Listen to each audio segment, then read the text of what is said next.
శ్రీమాత్రే నమ. జయ గురు దత్తాత్రేయ నమ.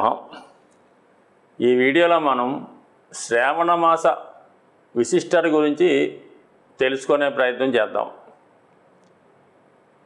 మాసాల్లోకెల్లా బాగా ఆధ్యాత్మికంగా ఎక్కువ పండగలు వచ్చేది, అందరికీ బాగా సంతోషాన్ని ఆనందంతో పాటు అదృష్టాన్ని కూడా ఇచ్చే మాసం శ్రావణ మాసం. సో ఈ శ్రావణ మాసం ముఖ్యంగా ఇప్పుడు వస్తున్నటువంటి ఈ సంవత్సరంలో వస్తున్నటువంటి శ్రావణ మాసంలో మరీ ఎక్కువ విశిష్టను కలిగి ఉండడం జరిగింది. ముఖ్యంగా లక్ష్మీదేవికి ఇష్టమైనటువంటి మాసం శ్రావణ మాసం. ఈ మాసంలో మరి శ్రావణ మంగళవారాలు కానీ శ్రావణ శుక్రవారాలు కానీ విధి విధానంగా మరి ఆ వ్రతాన్ని ఆచరించడం వల్ల, అంటే వాళ్ళ సాంప్రదాయాలు ఉంటాయి, దాని ప్రకారం చేసుకోవడం వల్ల స్త్రీలకి సౌభాగ్య యోగం కలిగే అవకాశం ఉంటుంది. తద్వారా వారి యొక్క భర్తలకి ఆరోగ్యం అవ్వచ్చు, ఆర్థిక పరంగా అనుకూలత ఏర్పడే అవకాశం ఉంది. అయితే ఈ వ్రతాన్ని ఈ మంగళవారాలు కానీ శుక్రవారాలు కానీ చేస్తున్నప్పుడు మన కుటుంబంలో స్త్రీలే కాక మగవారు కూడా ఆ రోజంతా నియమంగా ఉండడం వల్ల దాని యొక్క ఫలితం ఇంకా ఎక్కువగా వచ్చే అవకాశం ఉంటుంది. మరి ఈ శ్రావణ మాసంలో మరి కష్టాలు పోగొట్టగలిగే శని యొక్క ప్రభావంతో శని త్రయోదశి కూడా రావడం జరిగింది. అంటే శనివారం శని త్రయోదశి రావడం వల్ల, శని భగవాన్ని పూజించడం వల్ల జాతకంలో ఉన్నటువంటి సమస్యలు, అలాగే గోచారరీత్యా వస్తున్నటువంటి సమస్యలు, అలాగే ఇతరుల యొక్క ఈర్ష్య వల్ల, ఇతరుల వల్ల మన మీద వాళ్ళు పెట్టుకున్నటువంటి కోపం అనొచ్చు, పగ అనుకోవచ్చు, మన యొక్క పతనాన్ని కోరుకునే వాళ్ళ యొక్క దృష్టి నుంచి తప్పే విధంగా ఈ శని త్రయోదశి ఆచరించడం వల్ల, అంటే నెలలో ఈ ఆషాఢ మాసం ఈ శ్రావణ మాసంలో 17వ తారీఖు ఆగస్టు 17వ తారీఖు అంటే మనకి వరలక్ష్మి వ్రతం వెళ్ళిన మరునాడు ఒకటి, అలాగే 31వ తారీఖు ఆగస్టు నెలలో ఒకసారి రావడం జరుగుతుంది. సాధారణంగా అమావాస్య ముందొచ్చే శని త్రయోదశి చాలా బలమైంది కాబట్టి మరి ఎవరైతే ఇతరుల యొక్క ఈర్ష్యకి బలవుతున్నారో, లేదా వ్యసనాల వల్ల, రుణ బాధల వల్ల, ఏదో ఒక బలహీనత వల్ల ఇబ్బంది పడుతున్న వాళ్ళకి, అలాగే మగవాళ్ళైతే చెడు స్త్రీ యొక్క ప్రభావం వల్ల కానీ వాళ్ళ యొక్క ఇబ్బందులు, అలాగే స్త్రీలైతే మరి దుర్మార్గుడైనటువంటి పురుషుల యొక్క వేధింపులకు గురవుతున్న వారు కూడా ఈ శని త్రయోదశి నాడు ఈ 2 రోజులు కూడా విధి విధానంగా నియమంగా చేయడం వల్ల 100% వాళ్ళ యొక్క కష్టాలు తొలగే అవకాశం ఉంది. ఎందుకంటే ఈ నెలంతా కూడా విష్ణుమూర్తి అనుగ్రహం ఉంటుంది, లక్ష్మీదేవి అనుగ్రహం కూడా ఉంటుంది. కాబట్టి మరి ఈ అమ్మవారి యొక్క అనుగ్రహం కావాలంటే ఖచ్చితంగా శని భగవానుడు కూడా మనకి గ్రీన్ సిగ్నల్ ఇవ్వాల్సి ఉంటుంది. అందువలన ఖచ్చితంగా ఈ నెలలో వచ్చే శని త్రయోదశులతో పాటు మరి వాళ్ళ యొక్క ఆచారాలను బట్టి మంగళవారాలు లేదా శుక్రవారాలు చేసుకోవడం మంచిది. అలాగే ఆగస్టు 16వ తారీఖున వరలక్ష్మి వ్రతంతో పాటుగా మనకి రవి సంక్రమణం జరుగుతుంది. అంటే రవి భగవానుడు ప్రతి నెల ఒక రాశిలోకి మారుతూ మరి ఈ నెలలో సింహరాశిలోకి మారడం జరిగింది. అంటే స్వక్షేత్రంలోకి రావడం కూడా ఒక విధంగా ఇది మరి రవి యొక్క బలం పెరగడం వల్ల జాతకులకి హోదా, గౌరవం, పదవి లాంటి అవకాశాలు ఉంటాయి. కాబట్టి మరి అవకాశం ఉన్నవాళ్ళు ఈ ఆగస్టు 16వ తారీఖు రవి సంక్రమణం రోజు విధి విధానంగా ఉపవాసం ఉండి మరి రవిని పూజించుకోవడం వల్ల 100% వాళ్ళకి హోదా పెరిగే అవకాశం ఉంది, ఆరోగ్యం బాగుంటుంది. అలాగే ఇదే నెలలో ఆగస్టు 19వ తారీఖున మరి రక్షాబంధన్, అలాగే జంధ్యాల పౌర్ణమ, దానితో పాటు విశేషంగా హయగ్రీవ జయంతి.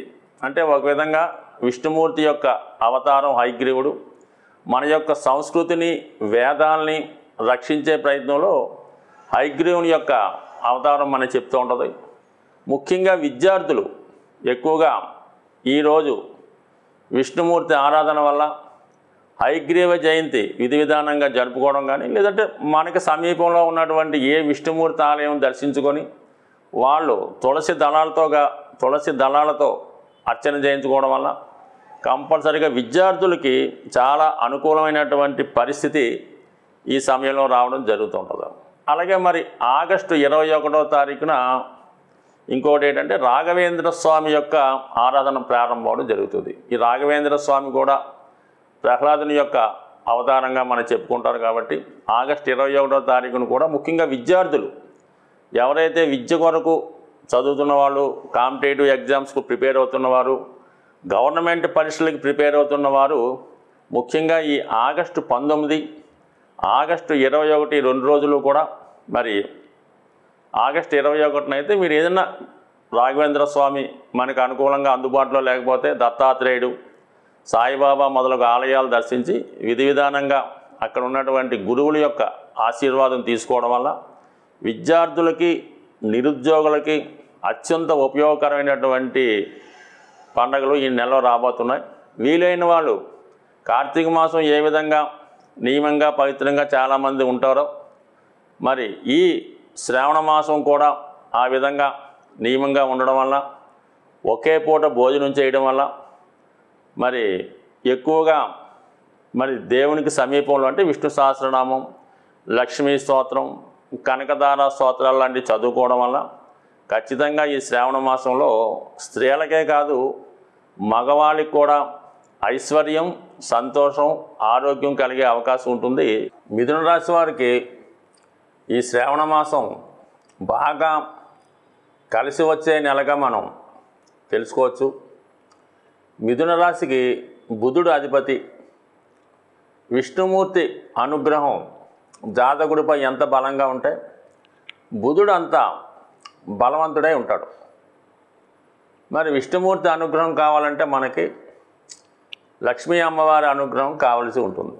సో ఈ కారణం వల్ల మరి ఈ రాశిలో జన్మించిన వారు ఈ శ్రావణ మాసంలో వచ్చినటువంటి పర్వదినాల్ని ఆచరించడం వల్ల విష్ణుమూర్తి యొక్క అనుగ్రహం రావడం జరుగుతుంది. అంటే విష్ణుమూర్తికి కూడా ఈ నెల అత్యంత ప్రియమైనది. అందుకనే ఈ నెలలోనే శ్రీకృష్ణ పరమాత్ముడు మరి కృష్ణాష్టమి కూడా ఇదే నెలలో ఏర్పడడం జరిగింది. అది మనకి 26 ఆగస్టున రావడం జరుగుతూ ఉంటుంది. అలాగే ఆగస్టు 19న పౌర్ణమి రోజు, ఆ రోజు రాఖీ పండగ. అదే రోజు హయగ్రీవ జయంతి కూడా జరిగింది. అంటే హయగ్రీవుడు అంటే మనకి విష్ణుమూర్తి యొక్క అవతారం. మన ధర్మాన్ని, వేదాలని రక్షించడానికి విష్ణుమూర్తి ఆ విధంగా అవతరించడం జరిగింది. అలాగే మరి ఆగస్టు 22వ తారీఖున రాఘవేంద్ర స్వామి ఆరాధనా ఉత్సవాలు కూడా ప్రారంభమవుతాయి. అంటే ప్రహ్లాదుని యొక్క అవతారమే రాఘవేంద్ర స్వామి. మరి రాముల వారికి ఆంజనేయుడు ఎంత గొప్ప భక్తుడో విష్ణుమూర్తికి ప్రహ్లాదుడు అంత గొప్ప భక్తుడు అవటం వల్ల మరి ఈ నెల మనం నియమంగా, విధి విధానంగా శాస్త్రాలు చెప్పిన ప్రకారం ఆచరించడం వల్ల ఖచ్చితంగా విష్ణుమూర్తి అనుగ్రహంతో ఈ మిథున రాశి వారికి బుధుడు బలవంతుడై మరి 3వ స్థానంలో ఉన్నటువంటి బుధుడు జాతకుడికి మంచి సమయస్ఫూర్తి, ఆలోచన, తెలివితేటలు ఇస్తూ నెమ్మదిగా తన ఉచ్చస్థానం వైపు వెళ్తున్నాడు. సో దాన్ని బట్టి ఏంటంటే రోజు రోజుకి కూడా జాతకుడి యొక్క డెవలప్మెంట్ పెరుగుతూ ఉంటుంది. అతని ఆలోచన శక్తి, మేధస్సు, విజ్ఞానం కూడా ఉన్నత స్థానానికి రావడం జరుగుతూ ఉంటుంది. అంటే బుధుడు ఉచ్చులోకి వెళ్తున్నాడు కాబట్టి జాతకుడు తెలివితేటలు, ఆలోచన, అభివృద్ధి ఆ విధంగా పెరిగే అవకాశం ఉన్నది. ప్రస్తుతం మరి ఆ బుధుడు రవితో కలిసి ఒక విధంగా రవి యొక్క రాశిలో సంచరించడం వల్ల బుధాదిత్య యోగం లాంటిది యాక్టివేట్ అవుతుంది. శుక్రుడితో కలిసి ఉండడం వలన ఏంటంటే అనేక కొత్త విషయాలు తెలుసుకునే ప్రయత్నం కూడా జరుగుతూ ఉంటుంది.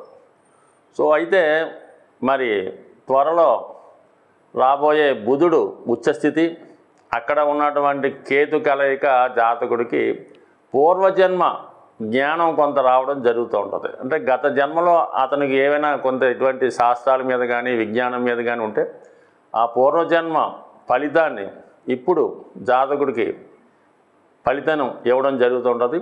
ఆ పూర్వపుణ్యం వల్ల జాతకుడు గొప్ప జ్ఞానాన్ని, సంపదని అనుభవించే అవకాశం ఉంటుంది. కాబట్టి నిరంతరం కూడా ఈ మిథున రాశి వారు విష్ణు సహస్రనామాన్ని వినడం కానీ చదవడం కానీ, అంతగా చదవలేని వారు, ఓపిక లేని వారు మరి చిన్న మంత్రాన్ని ఓం నమో నారాయణాయ అన్న మంత్రాన్ని చదవడం వల్ల కంపల్సరిగా మీకు ఎన్ని రకాల ఇబ్బందులున్నా అన్ని రకాల సమస్యలు తొలగిపోయే అవకాశం ఉంది.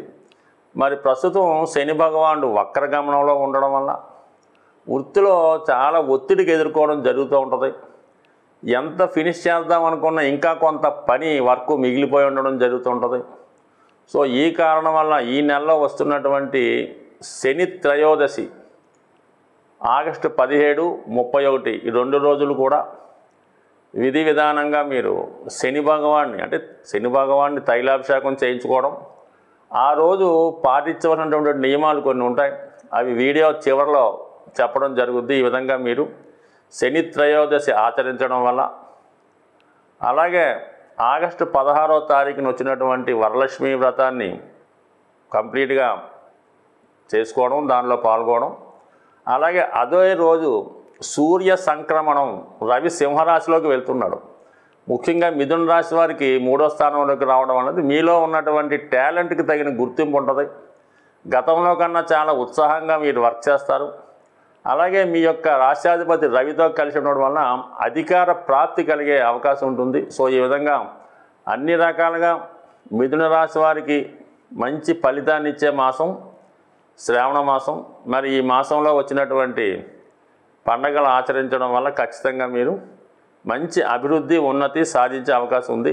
మీకు శని త్రయోదశి నాడు శనికి తైలాభిషేకం చేయించుకునేటప్పుడు ఖచ్చితంగా కొన్ని నియమాలు అనేది పాటించాలి. అంటే విధి విధానంగా ఆ రోజు మీరు పరిశుభ్రంగానే శివాలయంలో ఉన్నటువంటి నవగ్రహ ఆరాధన చేయడం, అంటే ముందుగా మీరు శివుణ్ణి దర్శించి శివుని యొక్క పర్మిషన్ తీసుకోవాలి. అక్కడ శివుని పర్మిషన్ తీసుకొని దాని తర్వాత మీరు నవగ్రహ మండపం దగ్గరికి వచ్చి మరి 11 ప్రదక్షిణలు చేయడం అన్నది ఆచారం. దాని తర్వాత అక్కడ ఉన్నటువంటి అయ్యవారితోని మీరు ముందుగానే ఏర్పాటు చేసుకోవాల్సి ఉంటుంది. ఈ శని తైలాభిషేకానికి కావాల్సినటువంటి సరుకులు వాళ్ళకి ఇవ్వడం వల్ల కొన్ని టెంపుల్స్ ఆ విధంగా ఉంటుంది. కొన్ని టెంపుల్స్లో మీరు బయట ముఖ్యంగా ఏంటంటే ఆయిల్, నువ్వుల నూనె, నల్ల వస్త్రం, నల్ల నువ్వులు, ఇంకా పూజకి కావాల్సిన పసుపు కుంకుమ ఇవన్నది కామన్గా తీసుకుంటారు. ఈవెన్ అగ్గిపెట్టి కూడా తీసుకోవాలి అక్కడ మీరు. ఇవన్నీ కూడా విధి విధానంగా మీతో పూజ చేయించి బెల్లం ముక్క నైవేద్యం ఇంపార్టెంటు. దాని తర్వాత ఈ పూజ అయిన తర్వాత నవగ్రహాలతో పాటు పూజ చేసి శని భగవానుడికి తైలాభిషేకం చేయడం, దాని తర్వాత నల్ల వస్త్రాన్ని కప్పడం, తర్వాత మీరు విధానంగా కాలు కడుక్కొని మళ్ళీ శివాలయంకి వచ్చి శివునికి కూడా అభిషేకం చేయించుకోవాలి. ఏదో తోచిన విధంగా శివుడికి అభిషేకం చేయించుకొని దాని తర్వాత అమ్మవారిని దర్శించి మీరు ఇంటికి రావడం జరుగుతుంది. ఇక్కడ బట్టలు వదిలేయడం కానీ, స్నానం చేయడం కానీ అలాంటి కార్యక్రమాలు లేకుండా డైరెక్ట్గా ఇంటికి వచ్చి మీరు అంటే మామూలుగా ఇంటికి వెళ్ళే ముందు ఎవరన్నా కాళ్ళు కడుక్కోవాలి, అది విధానం. శని దేవాలయంకి వెళ్ళామన్నది కాదు. పూర్వకాలం నుంచి వస్తున్నటువంటి ఆచారం ఏంటంటే మనం ఎక్కడికి వెళ్ళినా మళ్ళీ తిరిగి ఇంట్లోకి వెళ్ళినప్పుడు కంపల్సరీగా మీరు కాళ్ళు కడుక్కొని ఇంట్లోకి వెళ్ళాలి. ఆ ఏర్పాటు చేసుకొని మీరు ఆ రోజు 99% ఆయిల్తో చేసిన పదార్థాలు ఏవి కూడా తినకూడదు. అంటే ఆయిల్ అంటే నెయ్యి, వెన్న అన్నీ కూడా, కనీసం మజ్జిగ కూడా చీలికలన్నమాట, అందులో ఉన్నటువంటి నెయ్యి కూడా బయటకు వచ్చేలా అటువంటి పచ్చి పులుసు, అన్నం, తాలింపు పెట్టిన పప్పు ఆ విధంగా తింటూ ఆ రోజు కింద పడుకోవాలి. భూసైనం అంటే మామూలుగా అయ్యప్ప దగ్గరికి వెళ్ళినప్పుడు ఎలాగో చాపో తలగడ పెట్టుకొని ఓ తలగడ గొప్పుడు పెట్టుకొని ఆ రోజంతా కూడా సంసార సుఖానికి దూరంగా ఎటువంటి వ్యసనాల గురించి ఆలోచించకుండా ఆ రోజు కింద పడుకొని ఆ రోజు మళ్ళీ మీరు సూర్యోదయానికి ముందే లేచి చక్కగా మీ స్నానం చేసి మీ కార్యక్రమాలు తీర్చుకుంటే ఖచ్చితంగా ఈ ఫలితం రావడం జరుగుతుంది.